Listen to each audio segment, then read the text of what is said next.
Alright, welcome back to 656 Sports and Things. Today, I'm going to be talking about selling a false hope. Now, what I mean by that is, here's what I think will happen in the 2019-20 offseason for the Phoenix Suns. As you know, the Phoenix Suns missed out on the playoffs this year. Not a bad thing, they missed out on the playoffs for a while. Beginning of the year, no one really thought they were going to make it. The thing is, at the start of the NBA bubble, before the playoffs, after the pause, before the start of the playoffs, they were 8-0. And they didn't make it. So, I believe that the team will think it's farther ahead than it is. I think Phoenix, the ownership and the GMs of Phoenix, are going to do one of two things: sell their fans on false hope. This bubble period was the most relevant I remember the Phoenix Suns being since Steve Nash was a two-time MVP.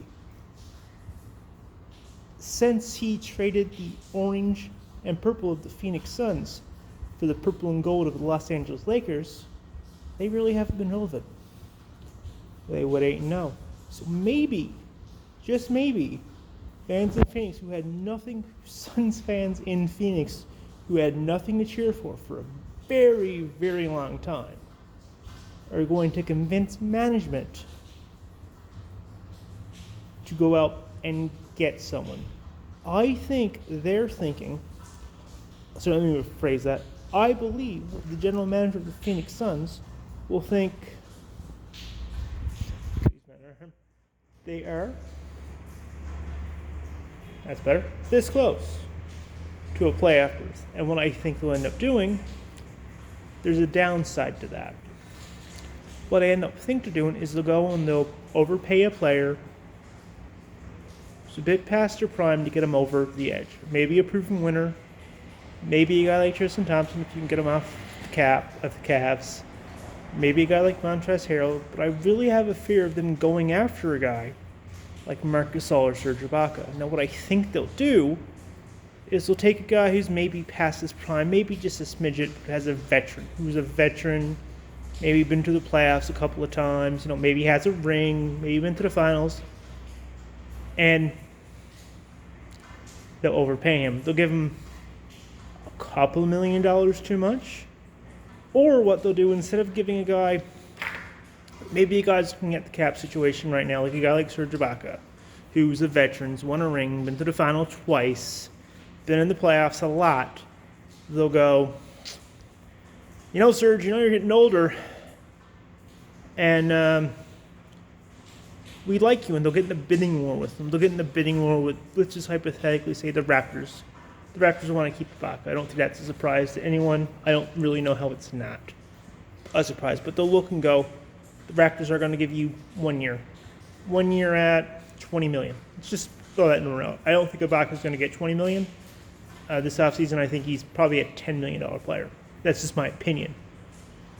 But what the Suns will do is go, well, you're getting older, but we really want you, Serge. We really want to come here and make you a Sun.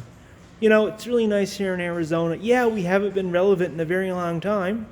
So instead of giving him 1 year at $15 million, we'll say, or $10 or $8 million, Serge, we're going to give you 2 years. We know you're getting a little up there, and we're going to give you 2. Or they'll overpay.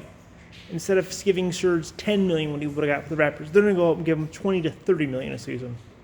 They'll do crazy things like that. Or what they'll do is they'll stay pat. They'll go, we're almost a playoff team. Let's just stay pat and see if we can keep this for a full season. Because there are two ways of looking at the Suns' success in the bubble. A good team who played really well, could have played all season, but in 8 games, man, they really showed us what they can do, and I'd love to see them for a full season. Or it's just, you got hot. You got really hot.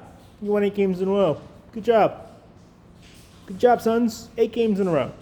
Yeah. Or maybe their opponents took it easy on them. If you're a Lakers and you're playing the Suns, we don't need to win this game. We're already in the playoffs. Let's just start our bench.